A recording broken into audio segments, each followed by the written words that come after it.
Le cinéma algérien est à l'aube d'une nouvelle ère. Sous l'impulsion du président Abdelmadjid Tebboune, les Assises nationales du cinéma réunissent les grands acteurs du 7e art pour redéfinir son avenir.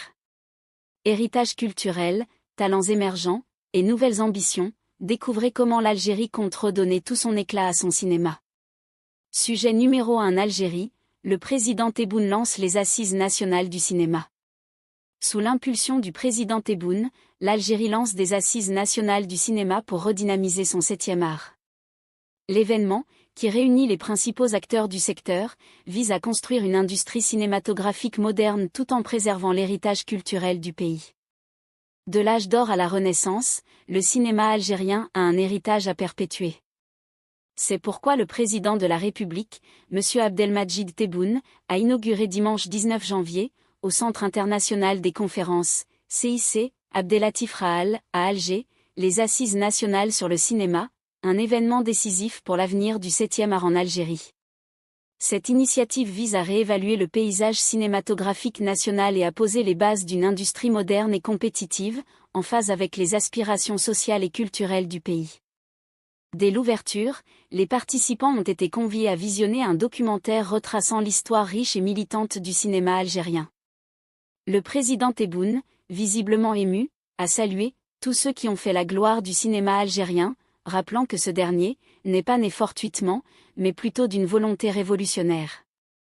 Il a tenu à rendre hommage à la génération pionnière qui, dans les années 1970, avait su imposer le cinéma algérien sur la scène internationale. Il faut rappeler que le cinéma algérien a marqué une époque avec des œuvres comme Chronique des années de Braise, Palme d'or 1975, ou La bataille d'Alger, 1966. Le président a appelé les professionnels présents à définir les contours de l'avenir du cinéma algérien, insistant sur l'importance de refléter la personnalité algérienne et l'identité nationale à travers des productions de qualité. Une stratégie ambitieuse pour l'avenir. S'étalant sur 2 jours, ces assises rassemblent un large éventail d'acteurs du secteur, parmi lesquels des réalisateurs, producteurs, scénaristes et techniciens, venus partager leurs idées et visions. Cette concertation nationale a pour objectif de poser les fondations d'une stratégie globale.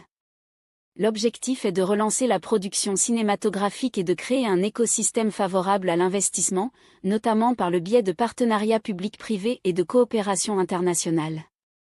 Le ministre de la Culture et des Arts, Zouhir Balalou, a déclaré que ces assises représentent une opportunité historique pour dresser un état des lieux du 7e art algérien et insuffler une nouvelle dynamique. Il a également affirmé l'engagement de son ministère à mettre en œuvre les recommandations issues de cet événement, afin de promouvoir à la fois l'orientation artistique et économique du secteur. Une nouvelle génération dorée. L'Algérie dispose d'un riche patrimoine cinématographique qui, au fil des décennies, a su marquer les esprits à l'échelle internationale. Aujourd'hui, une nouvelle génération de talents se distingue, avec des réalisateurs comme Mounia Medour, Papicha avec Lina Koudry, Karim Moussaoui, En attendant les hirondelles, et Damien Ounouri, Kindil Elbar, ainsi que des acteurs prometteurs tels que Lina Koudry et Sami Slimane. Ces créateurs incarnent l'espoir d'un renouveau cinématographique capable d'embrasser des thématiques contemporaines tout en valorisant l'identité culturelle algérienne. Les Assises nationales sur le cinéma s'inscrivent dans un contexte où la culture et les industries créatives jouent un rôle croissant dans le développement économique et social. Il est grand temps pour la culture d'être le couronnement de ce progrès et de cette nouvelle dynamique de développement que vit l'Algérie, a déclaré le président Tebboune, affirmant sa volonté de redonner au cinéma algérien son éclat d'antan. En réunissant les professionnels du secteur et en mobilisant les pouvoirs publics, ces assises doivent marquer un tournant pour faire du cinéma algérien un acteur incontournable sur la scène régionale et internationale. Le défi est immense, mais les perspectives prometteuses. Sujet numéro 2. France-Algérie, Bruno Retailleau veut abroger l'accord de 1968 et désire un « rapport de force » avec le régime d'Abdelmadjid Tebboune.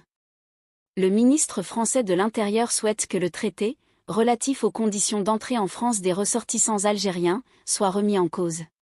Bruno Retailleau a souhaité dimanche la fin de l'accord franco-algérien de 1968 relatif aux conditions d'entrée en France des ressortissants algériens, dans un contexte de grande tension entre les deux pays. Invité de BFM TV, le ministre de l'Intérieur a répété que la France avait été « humiliée » par l'Algérie lorsque ce pays a refusé l'entrée sur son territoire d'un influenceur algérien expulsé de France. L'Algérie n'a pas respecté le droit international en refusant l'accès sur son territoire à cet influenceur qui avait un passeport biométrique certifiant sa nationalité. Le ministre a évoqué, en outre, le sort de l'écrivain franco-algérien Boualem Sansal, emprisonné en Algérie. La France doit choisir des moyens de répondre à l'Algérie, a poursuivi M. Retailleau. On est allé au bout du bout, je suis favorable à des mesures fortes car sans rapport de force, on n'y arrivera pas. Un accord qui n'a pas lieu d'être. Il a souhaité à cet égard que l'accord de 1968 soit remis en cause. Cet accord est daté et a déformé l'immigration algérienne. Il n'a pas lieu d'être. Il faut le remettre sur la table, a-t-il jugé. Il s'agit d'un accord bilatéral signé le 27 décembre 1968 qui crée un statut unique pour les ressortissants algériens en matière de circulation, de séjour et d'emploi. Le texte, qui relève du droit international et prime donc sur le droit français, écarte les Algériens du droit commun en matière d'immigration. Leur entrée est facilitée, sans qu'ils aient besoin de visa de long séjour, ils peuvent s'établir librement pour exercer une activité de commerçant ou une profession indépendante et accèdent plus rapidement que les ressortissants d'autres pays à l'octroi d'un titre de séjour de 10 ans. Dénonçant l'agressivité d'Alger à l'égard de Paris, M. Retailleau a fait valoir que la France a fait tout ce qu'elle pouvait sur le chemin de la réconciliation et en retour, on n'a eu que des gestes d'agression. La fierté française a été blessée par l'offense que l'Algérie a faite à la France, a-t-il dit encore. Merci d'avoir regardé cette vidéo. Si le contenu vous a plu, n'hésitez pas à liker, commenter et vous abonner pour ne rien manquer. Votre soutien fait toute la différence.